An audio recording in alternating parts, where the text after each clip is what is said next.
Hi hello welcome to GRTV. 6 నెలలుగా ఈ ప్రభుత్వం చేస్తుంది ప్రతిపక్షంపై కక్ష సాధింపు చర్యలు మాత్రమే. ఈవీఎంలతో గెలిచిన కూటమి నేతలు భయపడాలి. వైఎస్ జగన్ సైనికులు దేనికి భయపడ్రు. కూటమి ప్రభుత్వ హనీమూన్ కాలం అయిపోయింది. నీతి మాలిన రాజకీయాలు చేస్తున్న కూటమిని అందరం ఒకటై ఎదుర్కొంటాం.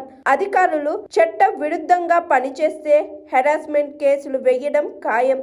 వైఎస్ఆర్సీపీ నాయకులందరం నియోజకవర్గంలో కార్యకర్తలకు ఎప్పుడు అందుబాటులో ఉంటామని మాజీ మంత్రి రోజా అన్నారు.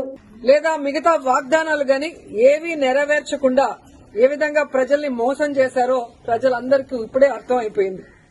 కానీ దురదృష్టం ఏంటంటే ఈ పంచాయతీలో తాగే నీళ్ల దగ్గర నుంచి ప్రజలకి అన్ని అందుబాటులోకి తీసుకొచ్చే సచివాలయం, ఆర్బీకే సెంటర్ అన్ని కూడా ఇక్కడ లీడర్లు వాళ్ళ ల్యాండ్ ఇచ్చి కట్టించి ప్రజలకు అన్ని అందుబాటులోకి తీసుకొచ్చారు.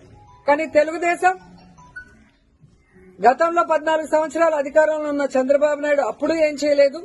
ఇప్పుడు అధికారంలోకి వచ్చాక ఇప్పుడు కూడా ఏం చేయకుండా వాళ్ళు ఫెయిల్యూర్ అయిన విషయాన్ని కప్పిపుచ్చుకోవడానికి ఈ విధంగా కొంతమందిని టార్గెట్ చేసి వైఎస్ఆర్ కాంగ్రెస్ పార్టీ లీడర్ని వేధించడం, భయభ్రాంతులు చేయాలన్న ఆలోచనతో ముందుకు వెళ్తున్నారు. వాళ్ళు అర్థం చేసుకోవాల్సింది ఒక్కటే, మా నాయకుడు జగన్మోహన్ రెడ్డి గారు భయం అనేది ఆయన బ్లడ్ లో లేదు. ఆయన వెనక పనిచేస్తున్న మేమందరం కూడా జగనన్న సైనికులుగా ముందుకు వెళ్తున్నాం. ఎవరికి భయపడే పరిస్థితి లేదు. ఎందుకంటే వైఎస్ఆర్ కాంగ్రెస్ పార్టీలో మేమెవరూ తప్పు చేయలేదు. 5 ఏళ్లు కూడా ప్రజలకి మంచే చేశాం. నియోజకవర్గాలన్నీ అభివృద్ది చేశాం. ఈ రోజు మీరు మోసంతో అధికారంలోకి వచ్చారు. ఈవీఎంలు మ్యానిపులేట్ చేసి వచ్చారు. ఏ విధంగా సూపర్ 6 అంటూ ప్రజల్ని మోసం చేసి వచ్చారు. మీరు సిగ్గుపడాలి, మేము సిగ్గుపడాల్సిన అవసరం లేదు. కానీ ఈ రోజు టీడీపీ వాళ్ళని హెచ్చరిస్తున్నాం, ఇలాంటి పనికిమాలిన కార్యక్రమాలు మరొకసారి చేస్తే సహించేది లేదు. అధికారంలోకి వచ్చారు, హనీమూన్ పీరియడ్ కదా, 1 ఇయర్ మాకు ఇవ్వండి అంటారనే సైలెంట్ గా ఉన్నాం. కానీ రోజు రోజుకి నీతిమాలిన రాజకీయాలు మీరు ఎక్కువ చేస్తున్నారు కాబట్టి ఇక సహించేది లేదు. మేము మా వాళ్ళకి ఎవరికి ప్రాబ్లం చేసినా కూడా ఒక యూనిటీగా మిమ్మల్ని ఎదుర్కొంటామని కూడా ఈ సందర్భంగా తెలియజేసుకుంటున్నాం. ఎందుకంటే గ్రామాల్లో తెలుగుదేశం పార్టీ నాయకులకి ప్రజల్లో గౌరవం లేదు, అభిమానం లేదు కాబట్టే ఈరోజు సీఎల్ని, ఎంఆర్ఓల్ని, ఎంపీడీఓల్ని బెదిరించుకొని వాళ్ళని పంపించి ఇలాంటి నీతిమాలిన చర్యలు చేస్తున్నారు. అసలు ఎంత సిగ్గుచేటంటే మున్సిపాలిటీల్లో రోడ్ల మీదకి వచ్చేస్తుంటే వాటిని ఎవరు కొట్టరు. రోడ్ ఎక్కడుంది, ఇల్లు ఎక్కడుంది, ఇంటి ముందున్న దాన్ని కొట్టేసి కొట్టడానికి నోటీసు పాత డేట్ లో నిన్నేసి నిన్నే కొట్టారు అంటే ఆఫీసర్లు కూడా ఎంత దిగజారిపోయారు అనేది ఇక్కడ అర్థమవుతుంది.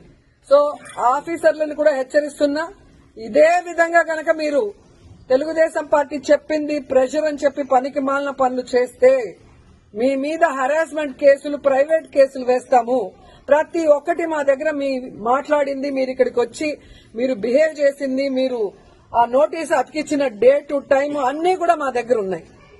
సో ఈ ఊర్లో ఎవరికి ఏం ఇబ్బంది లేకుండా ఒక్క లీలారాం గణపతి శెట్టి ఇంటినే ఎందుకు కొట్టారో కోర్టులో మీరు చెప్పాల్సిన బాధ్యత ఉంది.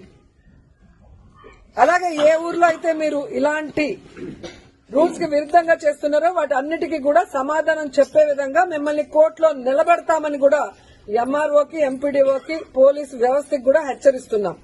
సో ఎవరు భయపడాల్సిన అవసరం లేదు. వైఎస్ఆర్ కాంగ్రెస్ పార్టీ లీడర్స్ కి, కార్యకర్తలకి జగనన్న, మన జిల్లా అధ్యక్షుడు కరుణాకర్ రెడ్డి గారు, నియోజకవర్గం నుంచి నేను ఎప్పుడూ అందుబాటులో ఉంటాం. మీకోసం ఫైట్ చేయడానికి, ఎవరితో అయినా ఫైట్ చేయడానికి, ఎంత దూరం ఫైట్ చేయడానికన్నా కూడా మేము రెడీగా ఉన్నాం. మిమ్మల్ని కాపాడుకోవడానికి మేము ఎప్పుడు మీ వెన్నంటి ఉంటామని కూడా తెలియజేసుకుంటున్నాం. జై జై. Hi, this is Swathi. Like చేయండి, షేర్ చేయండి, కమెంట్ చేయండి అండ్ సబ్స్క్రైబ్ చేయండి GRTV. Hi, this is Monica. Please like, share and subscribe GRTV.